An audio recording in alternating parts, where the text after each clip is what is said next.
بسم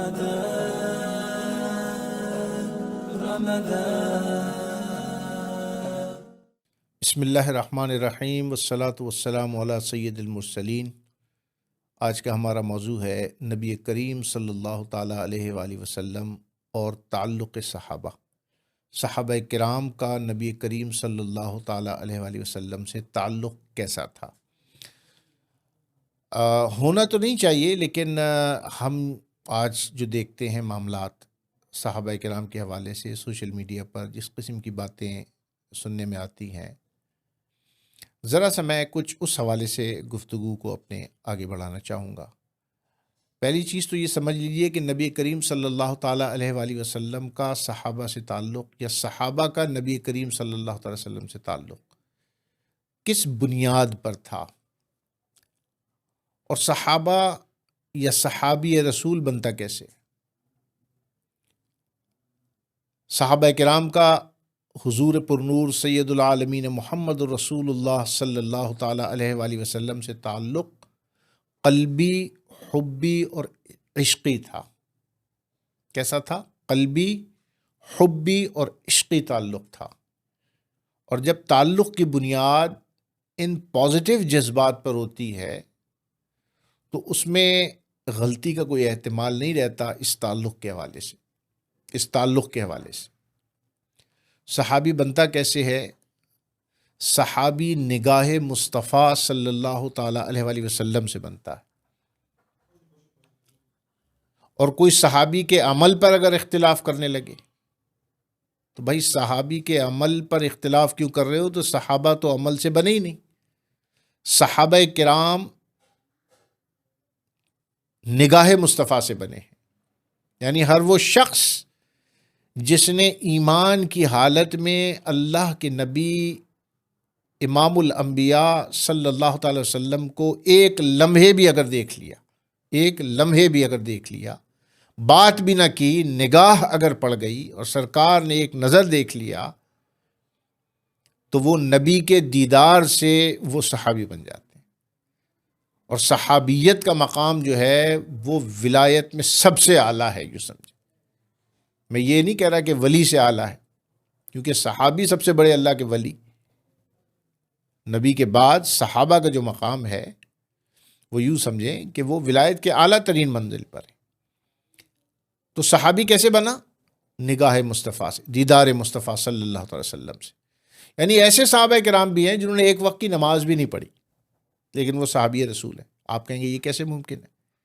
بالکل ممکن ہے۔ بدر کا موقع تھا، جنگ ہو رہی تھی، ایک طرف مسلمان صحابہ کرام تھے، دوسری طرف کفار لڑ رہے تھے۔ ایک اعرابی کھجور کا خوشہ ہاتھ میں لے کے کھڑا ہوا ہے اور وہ جنگ ہوتے دیکھ رہا ہے۔ یہ پہلی جنگ تھی مسلمانوں میں اور کفار مکہ کی پہلی جنگ تھی، اور جس میں صحابہ کرام کی تعداد انتہائی قلیل تھی۔ وہ اعرابی شخص آتا ہے اور آگے کہتا ہے کہ آپ اللہ کے نبی کریم صلی اللہ علیہ وسلم نے فرمایا میں اللہ کا نبی، جنگ ہو رہی ہے۔ فرمایا کہ اگر میں آپ پر ایمان لے آتا ہوں تو مجھے کیا ملے گا؟ سرکار دو عالم نور مجسم صلی اللہ علیہ وسلم نے ارشاد فرمایا میں تمہیں جنت کی بشارت دیتا ہوں اگر تم ایمان لے کے آتے ہو۔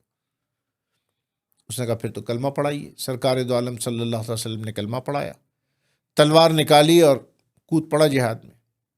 وہ عربی شخص جو صحابی بن گئے تھے وہ گئے، سرکار نے فرمایا کسی کو اگر جنتی کو دیکھنا ہو تو اس شخص کو دیکھ لے۔ وہ گئے اور جا کے شہید ہو گئے۔ مجھے بتائیے ایک وقت کی نماز پڑھی تھی انہوں نے، لیکن صحابیت کے مقام پر آپ فائز ہو گئے۔ تو ایک لمحے بھی اگر کسی نے ایمان کی حالت میں اللہ کے نبی کا دیدار کیا تو وہ صحابی رسول ہے۔ اور صحابی کا تعلق نبی سے قلبی، حبی اور عشقی ہے۔ صحابہ کرام اللہ کے نبی کے عاشق تھے، اور سرکار کے عشق میں آپ تمام صحابہ کرام کا جو دل ہے وہ بےتاب رہتا تھا۔ اب میں ایک بات پوچھتا ہوں، صحابہ کی جماعت کو کس نے تیار کیا؟ کیا آپ کا جواب ہوگا؟ آپ کہیں گے اللہ کے نبی نے تیار کیا۔ کیوں تیار کیا؟ دین اسلام کی ترویج کے لیے، اسلام کی پہلی ریاست کو چلانے کے لیے، دین کو آگے پہنچانے کے لیے۔ صحابہ کا مشن کیا تھا؟ دین اسلام۔ صحابہ نے اپنے خون سے شجر اسلام کی آبیاری کی ہے، بڑی قربانیاں دی ہیں۔ دین ایسے نہیں پھیلا، صحابہ نے بڑی قربانیاں دی ہیں، اپنے گھرانے کی، اپنی مال کی، اپنی جان کی قربانیاں دی ہیں۔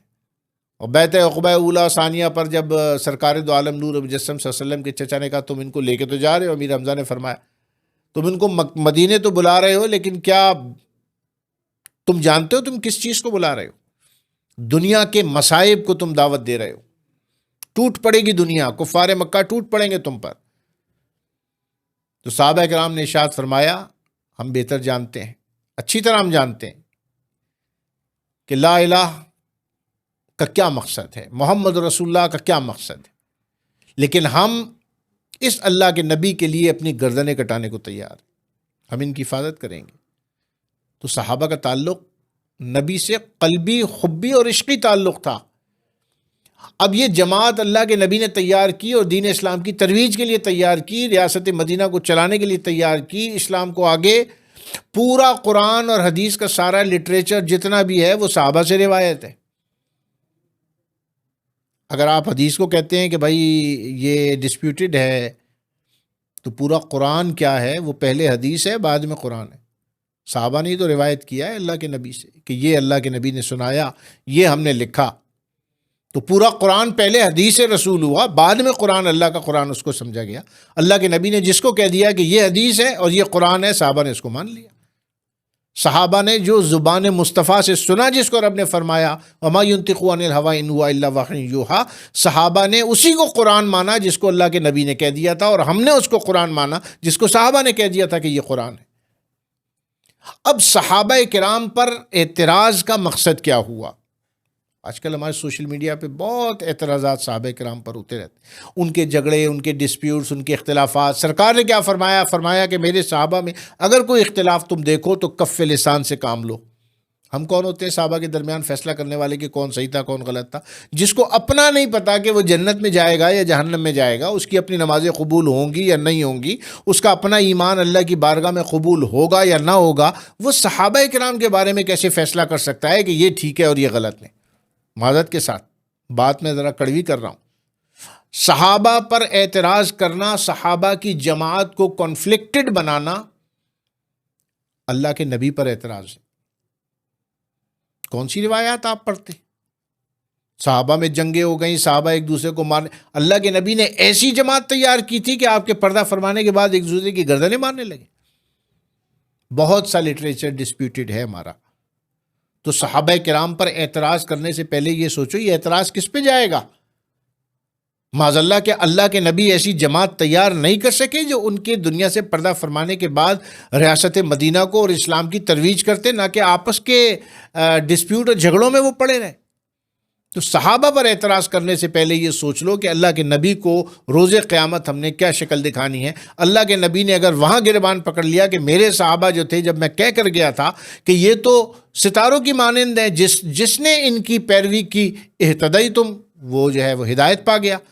تو ہم تو ہدایت پانے کے لیے صحابہ کرام کے دامن کو تھامیں، نہ کہ ان کے اختلافات کو ہائی لائٹ کریں۔ اور امت میں ایسے اختلافات کو ہائی لائٹ کرنے کا مقصد کیا ہے؟